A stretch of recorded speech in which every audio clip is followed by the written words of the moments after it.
Most people think a missing person case starts with a scream or a struggle. For my family, it started with a half-empty refrigerator and a $5 bill. My father, Leo, was a man of absolute habit. Every Tuesday night at 8:00 p.m., he'd kiss my mother's forehead, grab his keys, and drive 2 miles to the local grocer for a gallon of 2% milk. He was a high school history teacher with a pension plan and a perfect driving record. He didn't have enemies. He had a lawn he mowed every Saturday and a daughter he tucked in every night. But on a Tuesday in 2011, the clock hit 9:00 p.m., then 10:00 p.m. The milk never arrived, and neither did he. The police found his silver sedan abandoned at a trailhead 30 minutes away. The keys were still in the ignition. His wallet was in the cup holder. There were no signs of a struggle, no blood, and no note. It was as if the earth had simply opened up and swallowed a 180-pound man whole. For 15 years, that trailhead became a shrine of unanswered questions. My mother spent a decade looking at every man with salt and pepper hair in the mall, her heart jumping at the sight of a familiar gait that never belonged to him. We were the tragic family, the ones left behind by a ghost. Growing up as the daughter of a disappearance is a special kind of purgatory. You don't get a funeral, you get a cold case file. You don't get an inheritance. You get a mountain of debt because a man can't be declared dead for 7 long years. We lost the house. We lost our sense of safety. I watched my mother age 20 years in 5, working 3 jobs while still keeping his favorite mug in the cupboard, just in case he walked through the door with that gallon of milk and a really good excuse. I was 25 when I finally stopped looking for a body and started looking for a trail. I didn't expect to find him through a DNA kit I bought on a whim. I expected a map of my ancestry, maybe some distant cousins in Ireland. Instead, the screen blinked with a notification that turned my world to ice. Match first cousin. Location, Oak Creek. Oak Creek was exactly 30 kilometers from our front door, a 30-minute drive. A world away, yet close enough to hear our screams. 30 kilometers. In the Midwest, that's a commute. It's a trip to the good mall or a drive to a specialized orthodontist. It's close enough that on a clear night, the glow of Oak Creek's water tower practically bleeds into our horizon. For 15 years, my mother and I had lived in a frozen state of what if, imagining my father at the bottom of a ravine or lost in some distant, nameless city. We never imagined him sitting in a suburb so close we shared the same local news anchors. The DNA match on my screen wasn't a ghost. It was a teenager named Tyler. His profile picture showed a kid with my father's exact jawline and the same unruly cowlick that used to make my dad curse at the bathroom mirror every morning. I felt a sick, oily slide in my stomach as I clicked through Tyler's public photos. There were hundreds of them. Tyler at baseball games. Tyler at homecoming. And there, in the background of a 4th of July barbecue, was the man who had supposedly vanished into thin air. He looked older, sure. His hair was a stark, dignified silver now, and he'd traded his teacher's corduroy blazers for high-end Patagonia vests. He was laughing, holding a spatula over a professional-grade grill, surrounded by a woman in a sundress and 2 boys who looked like carbon copies of the brother I never had. He wasn't dead. He wasn't kidnapped. He was just Kevin. According to the tags, my father was now Kevin Miller, a successful local business owner in the very town where we did our Christmas shopping. I spent the next 48 hours in a digital fever dream, tracing the Miller bloodline. He hadn't just moved. He had performed a masterclass in identity theft. He'd taken the social security number of a man who died in a multi-car pileup in 2010, the year before he left us, and built a life on a foundation of stolen bones. He'd married this new wife only 3 years after he walked out on us for a gallon of milk.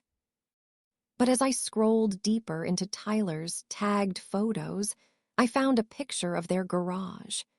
Hanging on the wall, right next to a rack of expensive mountain bikes, was a pair of dusty, size 11 hiking boots, the exact same brand and model the police had found abandoned at the trailhead 15 years ago. He hadn't left them behind as a clue of his demise. He'd kept them as a trophy of his escape. They say a ghost can't cross running water, but my father crossed the county line bridge twice a week.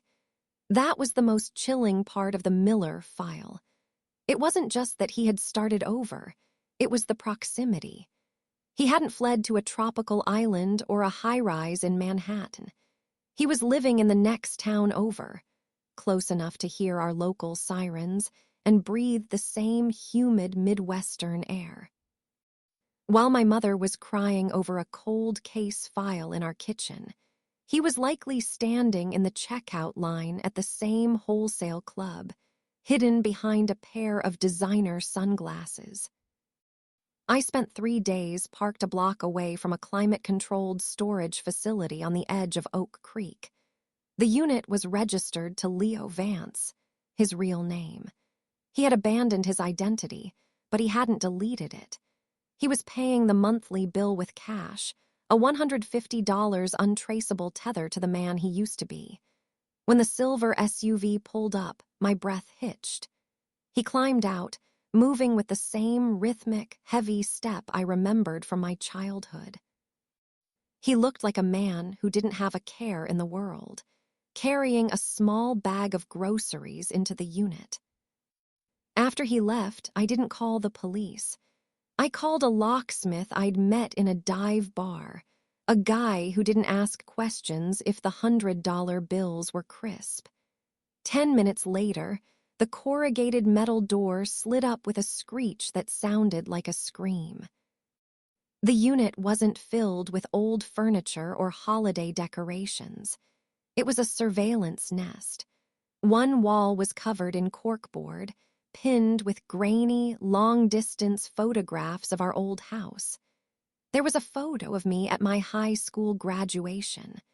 There was a photo of my mother carrying groceries into the apartment we moved to after the foreclosure. He hadn't just left us, he had been a spectator to our downfall. In the center of the room sat a high-powered telescope on a heavy tripod, angled perfectly toward the west. It was aimed at the trailhead where he'd left his car 15 years ago. He wasn't hiding from us. He was watching us look for him. He had turned our grief into a private, 30-kilometer reality show. The storage unit smelled like ozone and old paper, a stale museum dedicated to the family he'd discarded. My hands shook as I reached for a stack of black moleskine notebooks neatly lined up on a metal shelf. I expected a diary of guilt or a confession of why he'd cracked. Instead, I found a ledger of our lives. He hadn't just watched us through a lens, he'd been grading our survival. I opened the first volume to a date 3 months after he vanished. The handwriting was unmistakable, the same precise, slanted script he used to grade history papers. October 14th. Sarah stayed in bed until noon again. The lawn is overgrown. Maya wore her yellow raincoat to the bus stop. She looks pale. He was 30 kilometers away, living as Kevin, but he had driven back in the dark just to count the hours my mother spent grieving him. The logs went on for years, a chilling, chronological descent into his obsession. He de-documented our foreclosure like a bank auditor. April 22nd, the moving truck arrived at 9:00 a.m. They left the piano behind, a waste of good mahogany. There was no apology in the margins. No, I'm sorry I left you to drown. Just the cold, clinical observations of a man who viewed his original family as a science experiment he'd finished conducting. He wasn't a ghost. He was a voyeur. I turned to the final notebook, dated only 2 weeks ago. My heart hammered against my ribs as I read the entry. Maya is asking questions. She's at the library again, looking at the 2011 archives. She's getting close to the bridge. He knew. He'd seen me digging. He'd watched me at the trailhead and likely followed me back to my apartment. The telescope wasn't just for looking at the past. It was for tracking the threat. I realized then that I wasn't the hunter in this story. I was the prey that had finally wandered into the trap. As I tucked the notebook into my jacket, the heavy motorized door of the storage facility began to groan. A shadow cut across the floor, a tall, familiar silhouette standing against the bright afternoon sun. He wasn't supposed to be back for hours. But then again, he'd spent 15 years proving he was always closer than I thought. The glass of water slipped from his hand, shattering on the porch steps. For a heartbeat, the Kevin Miller mask didn't just crack, it disintegrated. I watched his eyes dart toward his SUV, the instinct to bolt still wired into his nervous system. But he was 60 now, not 45, and I wasn't a child anymore. I was the debt collector he'd spent 15 years trying to outrun. Maya, he whispered, the name sounding like a foreign language on his tongue. He didn't ask how I found him. He didn't offer a hug.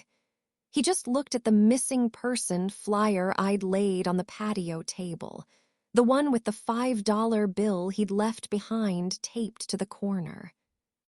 The justice wasn't a shouting match. It was a liquidation. As we stood there, a second car pulled into the gravel driveway. It was Tyler and the new wife, lured there by a fake grand opening invitation I'd sent from his business email. The look on their faces when they saw me, a mirror image of the woman there, Kevin, supposedly married in his 20s, was the most expensive price he ever had to pay. I watched his second life collapse in the time it took for the dust to settle on the gravel. By the time the police arrived to discuss the identity theft and the insurance fraud, I had already handed the new wife a copy of the logbooks from the storage unit. I wanted her to know that while she was sleeping next to him, he was sitting in a dark unit 30 kilometers away, watching his real daughter grow up through a telescope. I didn't just want him arrested, I wanted him known. I walked away with more than just a settlement. I took the deed to his Oak Creek property, a court-ordered restitution that I signed over to my mother the next morning. We didn't get the 15 years back, but we got the house he'd built with the money he stole from our grief. As I drove back across the county line bridge for the last time, one question burned in the back of my mind, a cold coal that no amount of justice could extinguish. He had watched us for a decade. He saw the nights the lights were turned off. He saw the day the moving trucks came. If he loved us enough to watch, why didn't he love us enough to stop the pain? I looked in my rearview mirror and saw a black sedan trailing me, 3 car lengths back, just like the logs described. I took a turn and it followed. I took another and it stayed. My father is behind bars, but the logbooks mentioned a partner in the city, someone who helped him secure the forged IDs. And as the sedan flicked on its high beams, I realized the audit might not be over just yet.